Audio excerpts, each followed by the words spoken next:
স্বাগত সবাইকে এনটিভির নিয়মিত আয়োজন আইএফআইসি ব্যাংক সংলাপ প্রতিদিনে আপনাদের সাথে আছি আমি হাসানুল শাওন। দর্শক, সাম্প্রতিক বছরগুলোতে দেশের ব্যাংক খাত থেকে লুট হয়েছে হাজার হাজার কোটি টাকা। অনিয়ম আর অব্যবস্থাপনায় জর্জরিত ব্যাংক খাতের ক্ষত সারানোর চেষ্টা করছে বাংলাদেশ ব্যাংক। এখনও তারল্য সংকট বেশ কিছু ব্যাংকে, স্বাভাবিকভাবেই দুশ্চিন্তায় গ্রাহকরা। এর মধ্যেই এ খাতে চলছে সংস্কার। এসব নিয়ে আজ আমরা আলোচনা করব। এজন্য আমাদের সাথে স্টুডিওতে আছেন ফার্স্ট সিকিউরিটি ইসলামী ব্যাংক পিএলসির চেয়ারম্যান মোহাম্মদ আব্দুল মান্নান। স্বাগত আপনাকে আমাদের স্টুডিওতে। যেমনটি বলছিলাম, দুর্বল ব্যাংকগুলো নিয়ে একটা দুশ্চিন্তা, গ্রাহকদের মধ্যে এক ধরনের দুশ্চিন্তা আমরা দেখেছি সাম্প্রতিক সময়ে। তো 5 আগস্ট পরবর্তী সময়ে আমরা দেখেছি বেশ কিছু ব্যাংকের বোর্ড ভেঙে দেওয়া হয়েছে, বাংলাদেশ ব্যাংকের নজরদারি বাড়ানো হয়েছে, একটা পরিবর্তনেরও লক্ষণ আমরা দেখেছি। তো এখন আসলে এই দুর্বল ব্যাংকগুলোর অবস্থা আসলে কেমন দেখছেন, বা তারল্য সংকট আসলে কতটুকু কাটলো?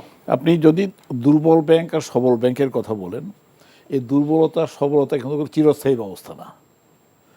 আমরা দেখেছি বিভিন্ন সময়ে আমাদের 1980 সাল থেকে যখন বেসরকারি খাতে ব্যাংকগুলো এসছে, তখন বিভিন্ন পর্যায়ে কোনো ব্যাংক বেশ সবলভাবে আত্মপ্রকাশ করেছে। আবার কিছুদিন পরে দেখা গেছে ওই ব্যাংকগুলোর মধ্যে দুর্বলতা দেখা দিয়েছে। আবার দুর্বল ব্যাংক হিসেবে আমরা যাদেরকে মনে করেছিলাম বা কম ইম্পর্টেন্ট ব্যাংক মনে করেছি, তারা আবার কিন্তু গ্র্যাজুয়ালি গিয়ে একটা ওই ধাপে চলে এসছে, একটা ভালো ভালো পর্যায়ে চলে এসছে। বর্তমান সময়েও আপনি দেখবেন যে আমাদের দেশে অনেকগুলো ব্যাংক আছে, 60-এর বেশি। তো 60-এর বেশি ব্যাংকের মধ্যে কিছু ব্যাংক সম্পর্কে বলা হচ্ছে ব্যাংকগুলো দুর্বল হয়েছে। এই ব্যাংকগুলোর আপনার গিয়ে দুর্বল হয়েছে মানে দুর্বল করে দেয়া হয়েছে। এখানে কতগুলো ফ্যাক্টরস কাজ করেছে।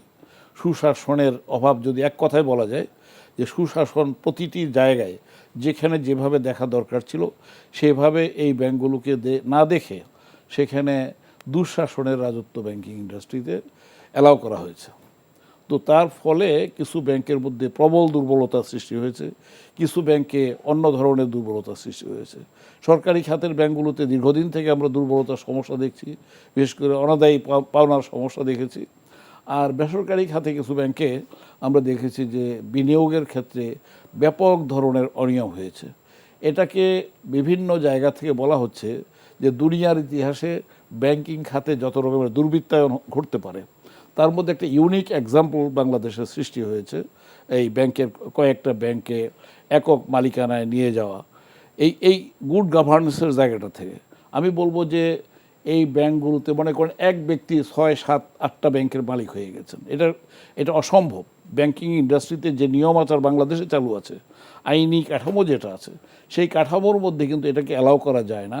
ব্যাংকের মালিক বলতে জনগণ, যে ডিপোজিটরসরা আসেন, সেই ডিপোজিটরদের মালিকানা অস্বীকার করে ব্যক্তি কয়েকজন 2011 সালে 2% শেয়ার হোল্ডিংয়ের ভিত্তিতে যারা বোর্ডে একটা কর্তৃত্ব সৃষ্টি করেছে, ভালো ডাইরেক্টরস যারা ছিলেন, স্বল্প ডিপোজিট যারা শেয়ার নিয়েও যারা ব্যাংকের বোর্ডে দায়িত্ব পালন করতে পেরেছেন, তারা বেরিয়ে গেলেন 2011 সালের পর থেকে।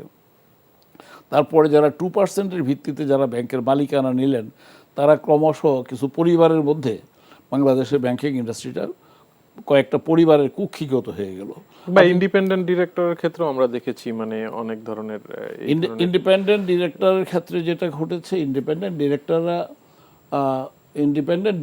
অন্যদের দ্বারা প্রভাবিত হয়েছেন, তাদের নিজস্ব। তাই এটা অনেকটা চাঁদ যেমন নাকি সূর্যের আলোতে আলোকিত, তেমনিভাবে ইন্ডিপেন্ডেন্ট ডাইরেক্টররা ওই ধরনের দুর্বৃত্তায়নটা ভিন্নভাবে ঘটেছে। মানে এখন মানে আমরা জানতে চাচ্ছিলাম যে মানে সেই পরিবর্তন আসলে কতখানি শুরু হয়েছে বা এখনকার বাস্তবতা কি? আমি বলবো যে সেন্ট্রাল ব্যাংকের পক্ষ থেকে যে কাজটি করা হয়েছে 5ই আগস্টের পরে, 5ই আগস্ট আগ পর্যন্ত আপনার সমস্ত আবর্জনাগুলো, আজকে যে দুর্বলতার কথা বলা হচ্ছে, এই দুর্বলতাগুলোকে আপনি কার্পেটের নিচে ঢেকে রেখেছিলেন। 5ই আগস্টের পরে সেগুলো প্রকাশ্যে নিয়ে আসা হয়েছে। যখন প্রকাশ্যে আপনার দুর্বলতাটা সামনে এসেছে, তখন একটা প্রতিকারের পথ তৈরি হয়েছে। 11টি ব্যাংকে Bangladesh bank board of directors ভেঙে দিয়ে নতুন ইন্ডিপেন্ডেন্ট ডাইরেক্টরদের মাধ্যমে সেই বোর্ড পুনর্গঠন করেছেন। পুনর্গঠনের পর থেকে আমার অবজারভেশন হচ্ছে যে অতীতে যে ত্রুটিগুলো হচ্ছিল, যে সমস্ত বা দুর্বৃত্তায়ন বলছি আমরা, অপকর্ম বলছি, ব্যাংকের লুটের ঘটনা বলছি, পাচারের কথা বলছি, এই বিষয়গুলো বন্ধ হয়ে কিন্তু এখন ঘুরে দাঁড়ানোর জন্য যে পরিমাণ ক্ষত তৈরি হয়েছে, এটা নিরাময়ের জন্য কিছু সময় লাগবে। মেবি, তবে আমার অবজারভেশন হচ্ছে গত কয়েক মাসে আমি যেহেতু প্রত্যক্ষভাবে একটি ব্যাংক যেটাকে দুর্বল হয়ে গেছে বলে মনে করা হয়, এবং আসলেও এটা ঠিক, এই ধারণাটা অমূলক না, সেখানে আমার অবজারভেশন হচ্ছে যেমন আমরা গত 6 মাসে নতুন 6 লক্ষ ডিপোজিট অ্যাকাউন্ট খুলেছি, প্রায় 3,500 কোটি টাকা নতুন ডিপোজিট গ্রাহকদের কাছ থেকে আমরা জমা নিয়েছি, এগুলো কোর ডিপোজিট। এর সাথে আমরা অনাদায়ী পাওনা কয়েক হাজার কোটি টাকা আমরা আদায় করেছি, যার ফলে এখানে কিন্তু একটা প্রত্যক্ষ করছি একটা ভালো আপনার গিয়ে স্বাস্থ্য উন্নয়নের একটা অবস্থা কিন্তু ফার্স্ট সিকিউরিটি ইসলামী ব্যাংকে তৈরি হয়েছে। মানে তারল্য সংকট কি কাটছে? তারল্য সংকট আমরা অনেকখানি কাটিয়ে উঠেছি। লেনদেন আমি বলবো যে আমাদের কোর গ্রাহকদের যে চাহিদা, ডিপোজিটরদের যে চাহিদা, সেই চাহিদা ফার্স্ট সিকিউরিটি ইসলামী ব্যাংক আমরা পূরণ করছি। এবং এটা যদি আপনি বলেন যে আপনার সব টাকা দিয়ে দিতে পারছি কিনা, সব গ্রাহক যদি একসাথে কোনো ব্যাংকে যায়, এটা পৃথিবীর সবচেয়ে শক্তিশালী ব্যাংকের পক্ষেও ওই টাকা একসাথে ডিপোজিটরকে দেওয়া সম্ভব নয়। কিন্তু স্বাভাবিক লেনদেন যেটুকু হওয়া দরকার, দৈনন্দিন যেটুকু স্বাভাবিক অবস্থায় লেনদেন হয়, সেইটুকু লেনদেনের অবস্থায় কিন্তু ফার্স্ট সিকিউরিটি ইসলামী ব্যাংক বর্তমানে অবস্থান করছে। কিন্তু আমরা যেটি দেখেছি যে মানে এই তারল্য সংকটের সময়ে দেখেছি যে মানে অনেক প্যানিক হয়ে যেতে দেখেছি গ্রাহকদের আর কি। মানে সেক্ষেত্রে গ্রাহকদের উদ্দেশ্যে মানে আপনাদের বক্তব্য কি হবে? একটা হলো যে প্যানিক সৃষ্টি হয়েছে কিছু কারণে, কিছু কথাবার্তা এমনভাবে হয়েছে, মিডিয়াতে কিছু আলোচনা এসছে, আমি অমূলক বলবো না, কিন্তু আমি বলবো যে ব্যাংকিংটা আস্থার ব্যাপার। এই আস্থার যদি ঘাটতি সৃষ্টি হয় তখন লোকেরা প্যানিকড হয় এবং একসাথে তারা টাকা তোলার জন্য যায়। আমাদের তো অভিজ্ঞতা হচ্ছে এই, একজন ভদ্রলোক টাকা তোলার জন্য গেছেন, গিয়ে জানতে চেয়েছেন যে টাকাটাকে আমি পাবো আজকে? বলেছে হ্যাঁ পাবেন, আপনার টাকা আপনি নিয়ে যান। তিনি কিছুক্ষণ অপেক্ষা করে বলে যে ঠিক আছে এখন নেব না, পরে আসবো। এরপরে কিন্তু পরবর্তী 7 দিন তাকে আর দেখা যায়নি ব্রাঞ্চে এসছেন। তার মানে হচ্ছে উনি পরীক্ষা করার জন্য এসছেন যে আমার টাকাটা ব্যাংকে আছে তো। এই আছে তোর জায়গাটাতে কিন্তু আমি বলবো যে অনেকখানি আমরা আস্থা ফিরিয়ে আনতে সক্ষম হয়েছি, তবে বড় ধরনের একটা ক্ষত হয়েছে। এই জায়গা থেকে আপনাকে পুরোপুরিভাবে একটা ভালো অবস্থায় আনার জন্য আপনাকে একটু অপেক্ষা করতে হবে। অপেক্ষা মানে আমি বলবো যে আমাদের সম্মানিত গ্রাহক যারা রয়েছেন তাদেরকে কিছুটা ধৈর্য ধরতে হবে, এবং আপনার টাকা আপনার আছে, কিন্তু আপনি যদি একসাথে আনতে যান সবাই মিলে, যার যতটুকু প্রয়োজন তার চেয়ে বেশি, তাহলে ব্যাংকগুলো যে কোনো অবস্থাতে, যে কোনো দেশের যে কোনো বড় ব্যাংক এই ধরনের ক্ষেত্রে বিপদে পড়বে।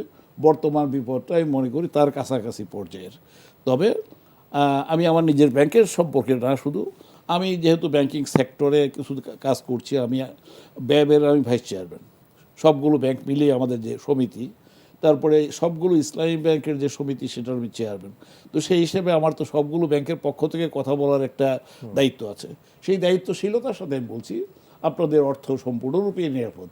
কিন্তু আপনি যদি বলেন একসাথে আমরা সমস্ত গ্রাহক গিয়ে ব্যাংকে টাকা রেখেছিলাম, আমার টাকা আমি আজকেই তুলে নেব, তাহলে ব্যাংকগুলো আপনাকে অপেক্ষা করতে বলবে। এটুকু আমি আপনাদেরকে বলতে পারি।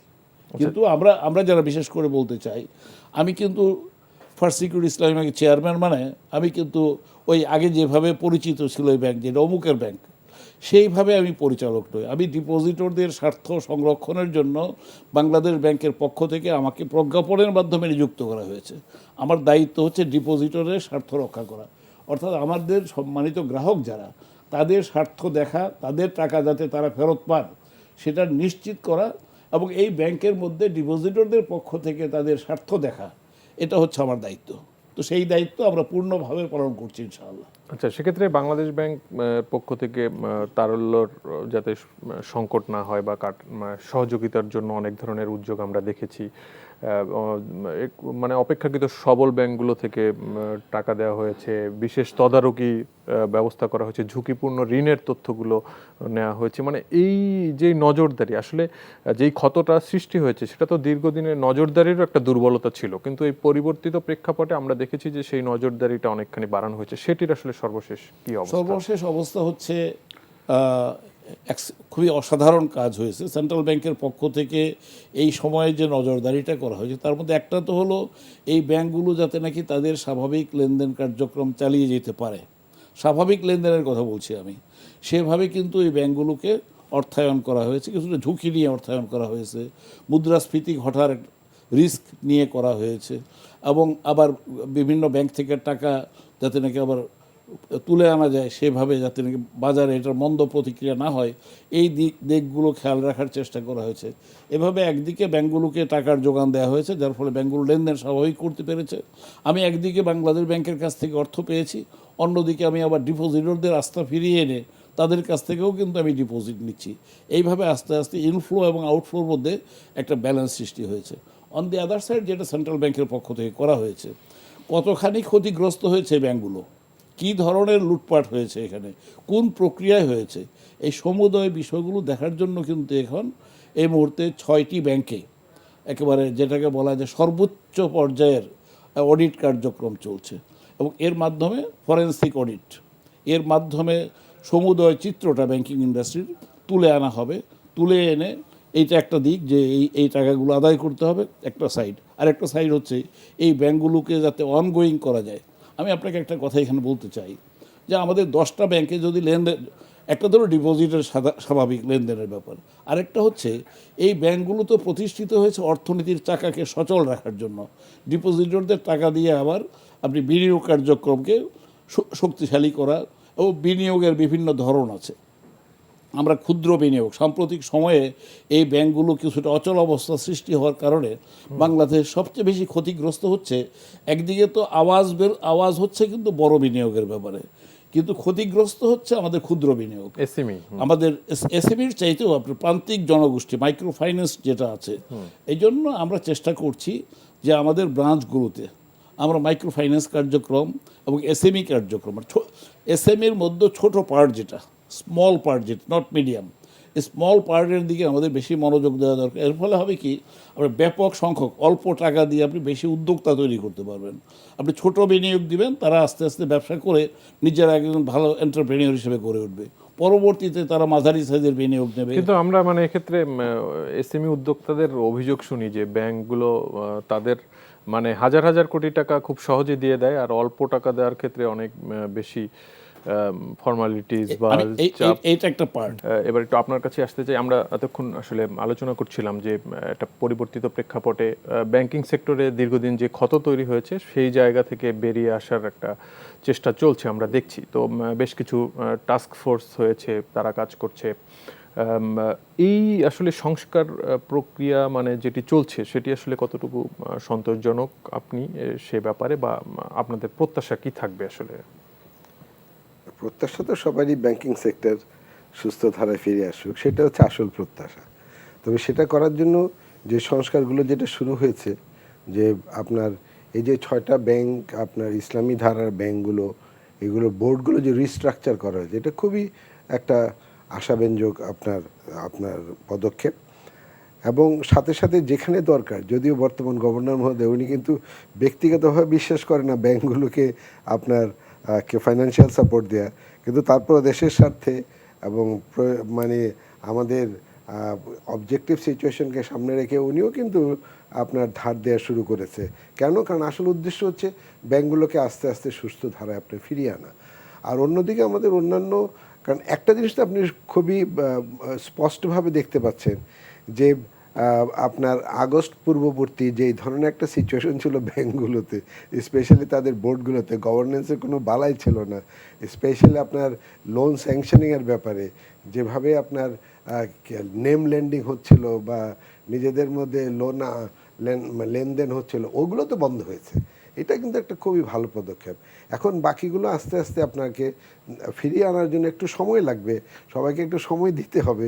আমি ঢোকার আগে আমি শুনছিলাম মান্নান ভাই বলছিলেন যে আপনাদের সবাইকে একটু ধৈর্য ধরতে হবে, কারণ এটা তো ব্যাংকিং বিজনেস, এটা তো আসলে অন্য যে কোনো ব্যবসার মতো ব্যাংকিং বিজনেসকে আপনার কনসিডার করলে হবে না, তাই না? এমনি সাম্প্রতিক সময়ে গভর্নর বলেছেন যে বেশ কিছু আইনেরও পরিবর্তন আনা এখন মানে সেই জায়গাটায় মোটা দাগে, মানে এখনকার ডিরেক্টরশিপ বা ইন্ডিপেন্ডেন্ট ডিরেক্টর হওয়া করা, মানে এই যে ব্যাংক পরিচালনা, এই জায়গাটা আসলে মোটা দাগে কি ধরনের পরিবর্তন আসলে আসতে পারে?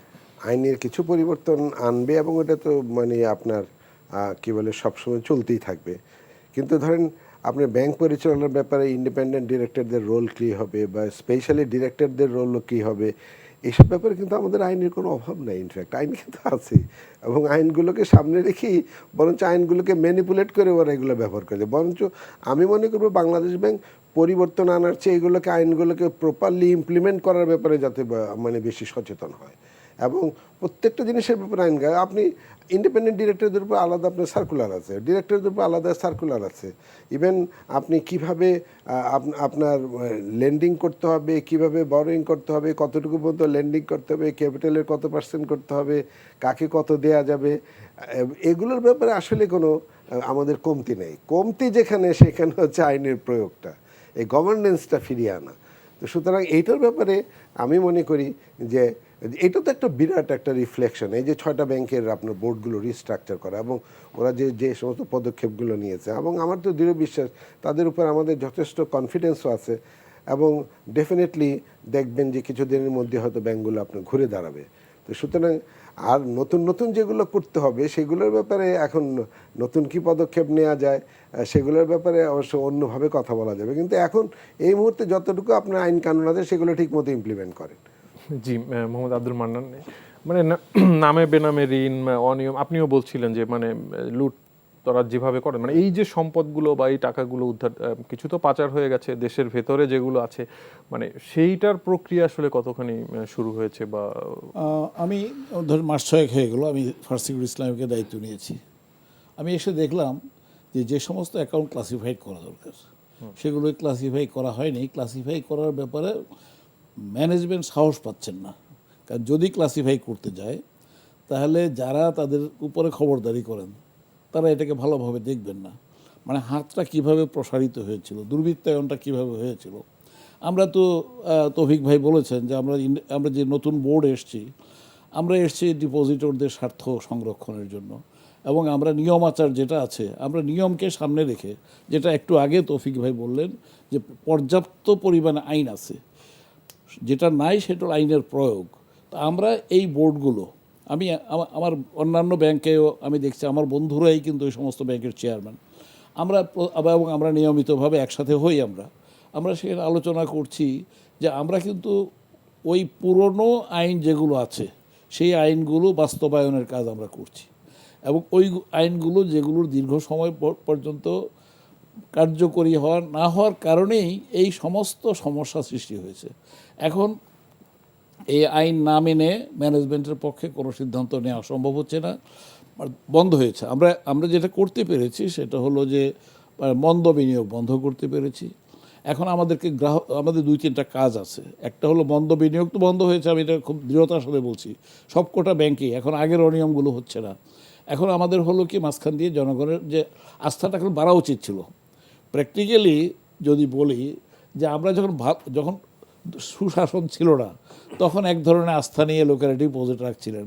এখন আমরা যখন সুশাসন কায়েম করতে যাচ্ছি তখন আস্থার ঘাটতি রয়েছে। সেই আস্থাটা ফিরিয়ে আনাটা এটা একটা চ্যালেঞ্জিং টাস্ক। এই কাজটি আমরা এখন করছি, এবং আমরা দেখছি যে প্রতিদিনই অবস্থার উন্নতি ঘটছে। ইনফ্লো এবং আউটফ্লোর মধ্যে আপনার গ্যাপ কমে যাচ্ছে। কমে যাওয়ার পরে তারপরে আসবে যেভাবে আমাদের বিনিয়োগ করা দরকার ছিল। এখন বিনিয়োগ কার্যক্রম কিন্তু এটা দেশের জন্য যেটা ক্ষতিকর সেটা হলো এই ব্যাংকগুলোর মাধ্যমে যে ধরনের সেবা জনগণ পাওয়া দরকার ছিল সেই ধরনের সেবা সেই গতিতে কিন্তু পাচ্ছে না। আবার একটা দেশে তো একটা পরিবর্তিত রাজনৈতিক প্রেক্ষাপট, আমরা দেখছি যে বিনিয়োগও এক ধরনের স্থবিরতা চলছে, যেটির ইম্প্যাক্ট হয়তো সামনে কর্মসংস্থানে পড়বে। তো এই বিনিয়োগের স্থগিত বা সাম্প্রতিক সময় আমরা দেখছি খেলাপি ঋণের অঙ্কটাও শুধু বাড়ছে, মানে সেই জায়গায় নতুন করে এটার কোনো আশঙ্কা? আমি খেলাপি ঋণের কথা যেটা বলছি যে যতটুকু খারাপ হয়েছে, যে জিনিসটা পার্সেন্টেজ হিসেবে বাড়তেছে 17% থেকে 30% হচ্ছে, এর থেকে হয়তো 35% হবে, এটা কিন্তু নতুন করে খেলাপি হচ্ছে সেই কারণে নয়, বরং যেই খেলাপিগুলো এতদিন ধামাচাপা ছিল যেগুলো প্রকাশ্যে আসে নাই সেই জিনিসগুলো প্রকাশ্যে আসতেছে।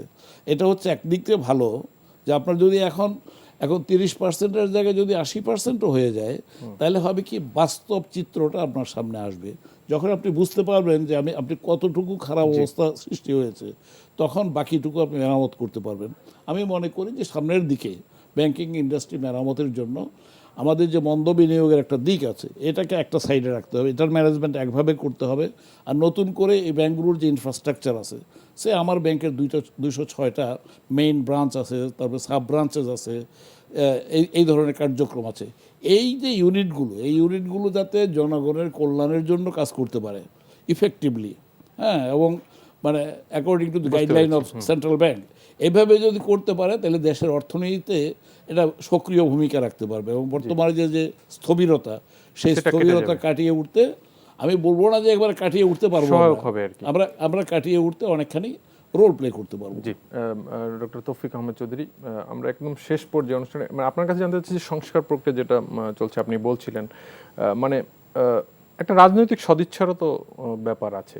অন্তর্বর্তী সরকার দেশ চালাচ্ছে, আমরা এর আগে অনেক শুনেছি রাজনৈতিক সিদ্ধান্তে নতুন ব্যাংক এসেছে, মানে অনেক ধরনের ডিবেট ছিল।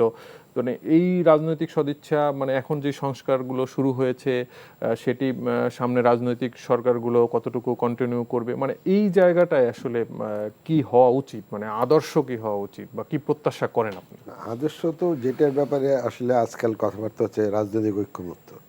আসলে এই ব্যাংকিং সিস্টেমকে ঘুরে দাঁড়ানোর জন্য সত্যিকার অর্থে প্রথম যে প্রয়োজনটা হবে সরকারের রাজনৈতিক সদিচ্ছা, এবং তার জন্য ওই রাজনৈতিক ঐক্যমত্য। তো এটা যদি এস্টাবলিশ না করা যায়, এই যে আমাদের যে সবচেয়ে বড় প্রবলেম গভর্নেন্স এবং এনপিএল, তাই না, এগুলো মানে এখন যে পর্যায়ে গিয়েছে, এখানে রাজনৈতিক সদিচ্ছা ছাড়া এগুলো ঘুরে দাঁড়ানো সম্ভব না। আর রাজনৈতিক সদিচ্ছা যদি থাকে না, ইট ইজ 50% ডান, মনে রাখতে হবে। তো সুতরাং ওইটা সত্যিকার অর্থে খুবই দরকার।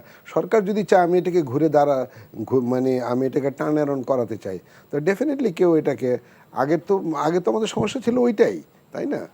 তো সুতরাং রাজনৈতিক সদিচ্ছাটা ইজ ডেফিনেটলি ভেরি ইম্পর্টেন্ট আপনার থিং। তারপরে আপনার কথা হলো যে এখন ধরেন অনেকে সংখ্যা নিয়ে প্রশ্ন তোলে, যে শুধু এনপিএল না, সংখ্যা নিয়ে প্রশ্ন তোলে। এখন এইটাকে আপনার মানে কি বলবো, আপনার প্রিভেন্ট করার জন্য ডেফিনেটলি যে জিনিসটা দরকার, এটার কথা আমি বলছিলাম যে আমরা বাইরে থেকে তো আরও কিছু করতে পারি, যে আপনার একটা এক্সিট পলিসি করতে হবে। এবং এখানে আমাদের দেশে কি হয়, এই যে মানে ধরেন গত ফাইন্যান্স মিনিস্টার বলেছিলেন যে ব্যাংকিং লাইসেন্স দেওয়া হচ্ছে, এটা একটা রাজনৈতিক প্রক্রিয়া। ব্যাংকিং লাইসেন্স যদি রাজনৈতিক প্রক্রিয়া দেন, তাহলে বাংলাদেশ ব্যাংক কেন এটাকে সুপারভিশন করবে? তাহলে বাংলাদেশ ব্যাংক কেন এটাকে সুপারভিশন করতে পারবে? এটা পারবে না বাংলাদেশ ব্যাংক করতে, ডেফিনেটলি। তো সুতরাং আপনাকে যেটা করতে হবে, আপনি যদি এইগুলোকে তো আপনি ব্যাংকিং লাইসেন্স পেতে পারে যে লাইসেন্সিং ক্রাইটেরিয়া অনুযায়ী, কিন্তু তাকে টিকিয়ে রাখার দায়িত্ব তো সরকারের না, তাকে টিকিয়ে রাখার দায়িত্ব তো বাংলাদেশ ব্যাংকের না, তাই না? সে ওপেন কম্পিটিশনে যারা টিকে থাকবে তারা থাকবে, যারা থাকবে না দে মাস্ট কুইট। তো এইরকম একটা এক্সিট পলিসি একটা আমাদের দরকার, এবং তখন মার্কেটই ঠিক করে নেবে যে কতগুলো ব্যাংকের আমাদের দরকার। এবং আমাদের যে সবচেয়ে বড় যে সমস্যাগুলো আমাদের গভর্নেন্স এবং এনপিএল, একটু সংক্ষেপে বলবেন। হ্যাঁ, এটার জন্য আসলে আমাদের আমার মতে যেটা করা উচিত, যে সমস্ত আপনার ডিফল্টারদেরকে দুই ভাগে ভাগ করা উচিত। একটা হচ্ছে উইলফুল ডিফল্ট, একটা আনউইলফুল। যারা উইলফুল ডিফল্টার, ইচ্ছাকৃত, তাদের জন্য সলিউশন একরকমের। আর যারা আনউইলফুল ডিফল্টার, তাকে ওই টুলস দিয়ে তাকে আবার হ্যান্ডেল করতে হবে। তাকে আপনার খুঁজে বের করতে হবে যে কি কারণে সে ডিফল্ট হলো, ম্যাক্রো ইকোনমিক রিজনসের জন্য, নাকি ব্যাংকের রং পলিসির জন্য, নাকি ভদ্রলোকের মার্কেটিং পলিসি ঠিক ছিল না, এগুলো খুঁজে বের করবে। তার জন্য আমি যেটা সবসময় সাজেস্ট করি যে প্রত্যেকটা ব্যাংকের একটা লোন ওয়ার্কআউট ডিপার্টমেন্ট থাকা উচিত, এগুলো কেস টু কেস আবার ভেরি করবে। জি, আসলে আমাদের হাতে এক সময় নেই। আপনাদের দুজনকেই ধন্যবাদ আমাদের স্টুডিওতে এসে গুরুত্বপূর্ণ মতামত দেওয়ার জন্য। দর্শক, আজ এখানেই শেষ করছি। সবাই ভালো থাকবেন, সুস্থ থাকবেন। ধন্যবাদ সবাইকে।